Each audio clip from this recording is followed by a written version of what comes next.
Hi, I'm Larie, and welcome to my channel. All right, mamas, so you just had that beautiful baby, and you're waiting to get cleared by your doctor. Two things that you can do while you're waiting on that clearance that are so crucial to your recovery and getting strong. And I'm telling you, you need to fix these two things before we even think about working out: your posture and your breathing. So your posture and breathing may be perfect, but a lot of the times, especially post-baby, it is not. And it can actually disrupt you from healing your pelvic floor, and it can disrupt you from healing your abs back together. So we don't want that diastasis, and we don't want that prolapse. And these two things will help get you nice and strong. The first thing, posture, and that just requires a lot of awareness. So I'm going to show you what typically will happen with your pelvis region. So a lot of the times, we're carrying that baby and we'll slip into an anterior tilt of the pelvis. Our body doesn't know what to do. It's been like this for 9 months, and now look what's happening. I'm putting a lot of pressure on my belly, so if I have a diastasis, it's going to prevent that from coming back together. Also, a lot of pressure, a lot of discomfort in that low back, and it's going to be really hard to engage my glutes with this anterior tilt. Also, what we'll see, vice versa, it's like a seesaw effect, is that extreme tuck under of the butt or posterior tilt, which will also lead to a lot of issues, could lead to some pelvic floor dysfunction as well. So we want to make sure we're in a neutral spine, neutral low back. So there's two ways that we can make sure that we're there.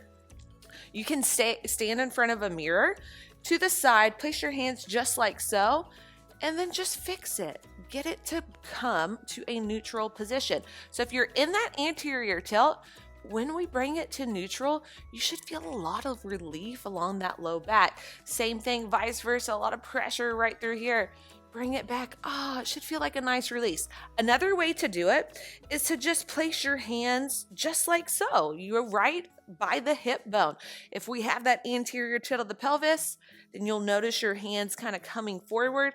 Vice versa with that posterior tilt, the hands are going to come forward. So just stand in front of that mirror and find that neutral spine. All right. Another thing that will happen is up here. So we have the phone.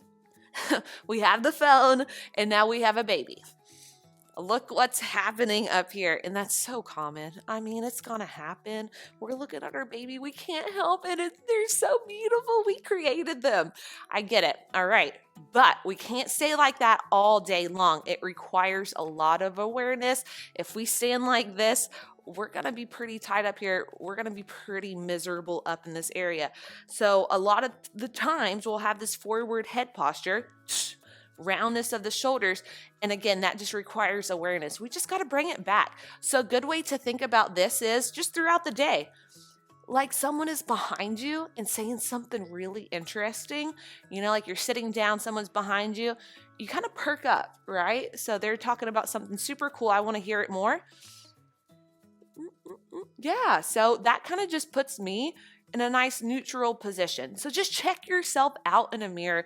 We don't want this throughout the day. I get it. We're going to be like this sometimes, but just bring awareness to the body and make sure we're in that neutral, great posture. It doesn't have to be military efficient, but just bring some awareness to your body, because that can do wonders for your body. Now, the second thing, this is crucial.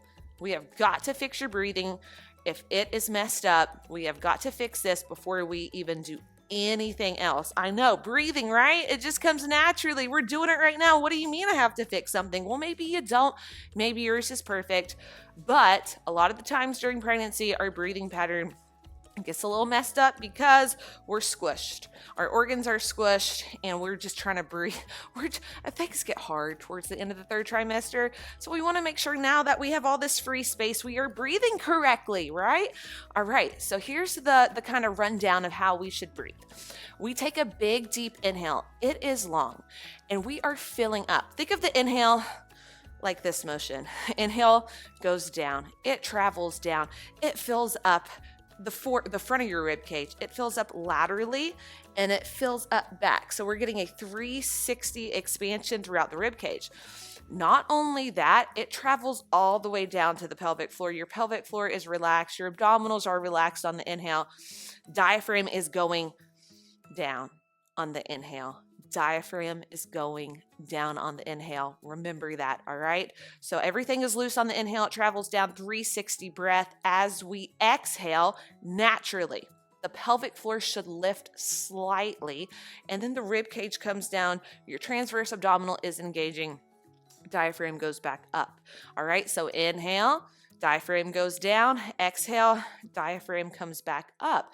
Why is that so important? Oh, it's super important. All right, so we want the diaphragm to go down. We want to be loose with everything on the inhale. We're relaxed on the inhale.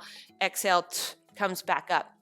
If we don't do that, we are going to be probably bearing down on your pelvic floor. You could actually cause prolapse after birth. Yep, you can, and you can make it worse just by having incorrect breathing patterns. So you want to make sure on the exhale, instead of bearing down, the pelvic floor is actually lifting slightly. And right now, maybe just to get that mind muscle connection back, we're exaggerating it.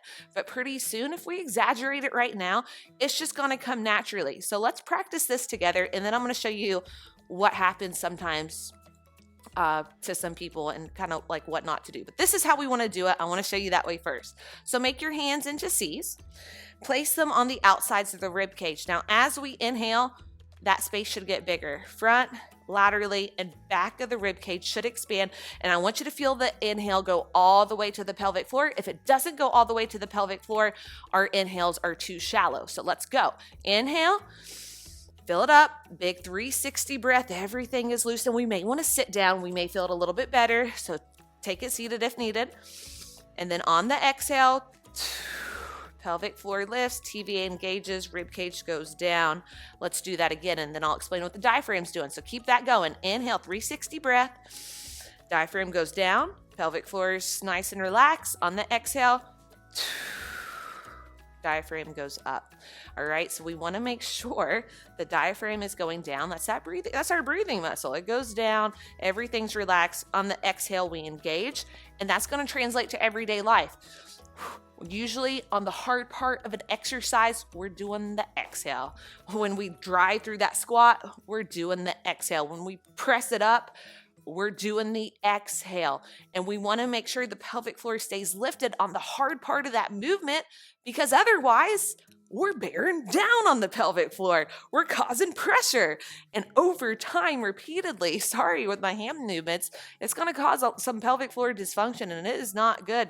So we got to fix it now. So here's what happens a lot of the times. Here's what we don't want.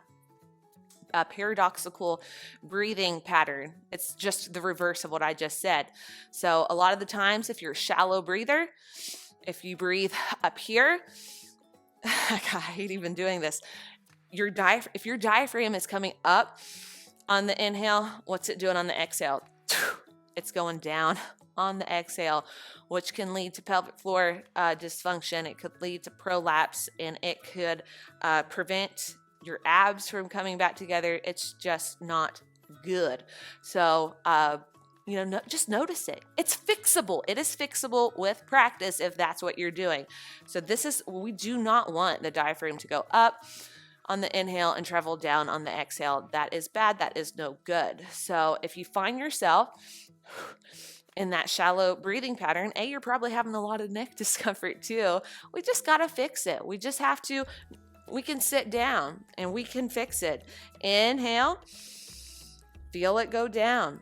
Make the hand movement if needed. Exhale, feel it lift back up. So we don't want that reverse breathing pattern. If we're in it, we got to get out of it now. And we can use this time to practice and to get out of it.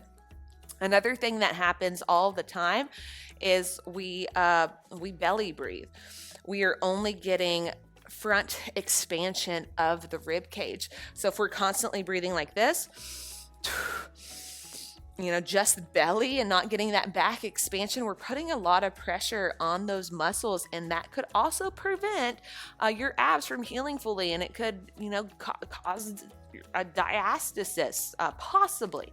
So that's just something we want to fix too. So we want to breathe into your back. And if you have a hard time getting back body expansion, that was me, we want to do some things to get you out of that. So one of my favorite things to do to get that back body expansion is to go down into a deep squat, your deep squat, and find some support. So find this chair, find a chair, find a door frame, find whatever.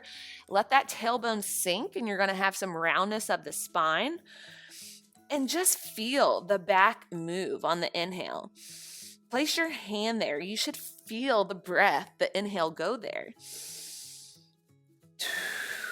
Another way I like to do it is to come into child's pose. Same concept. We're wide in that squat. Knees go wide. Toes come together. We're right here, and we're breathing into your back. So 2 things to work on right now during this precious time of your life. You do not need to go hard in the paint right now. You need to slowly build that strength back up, very slowly over time. And before you even do that, you got to get these 2 things down. You got to get your posture back correctly, and you need to get that breathing pattern back. And if you just can't get it down, and you feel just weird down here, like I can't get my breathing pattern right, I don't know if I'm doing this right, then guess what? It's time to go see a pelvic floor specialist. Even if it's just once, it'll be so worth it. So if you have some questions, if I'm in person is the best, there's rules of thumbs that we can apply but typically there's going to always be an exception to the rule. So the hands-on kind of adjustments showing you one-on-one will always be worth it, even if it's just once. But those 2 things hopefully will help you before we even start to strengthen posture, good posture, and correct breathing. All right. You rock, mama. I can't wait to start working out with you again. Get those 2 things down though before we start moving, and wait for clearance from your doc. All right. Before we begin, my name is Larie, and have a wonderful rest of your day.